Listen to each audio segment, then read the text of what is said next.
Hello, मी माया. कसे आहात तुम्ही सर्व? मी पण मजेत.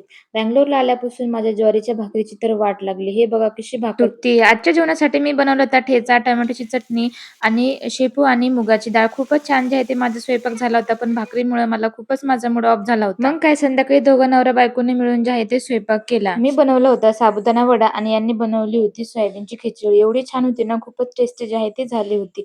माझे पण वडे जे आहे ते बऱ्यापैकी तळून झालेले होते. तर ही जी रेसिपी आहे सोयाबीन वड्याची खिचडीची यांच्या ऑफिसमध्ये जे आहे ते त्यांच्या एका फ्रेंडने बनवून आणली होती आणि यांनी जे आहे ते त्यांच्या फ्रेंडला विचारलं की याची कशी रेसिपी आहे आणि यांनी सेम तशीच बनवली.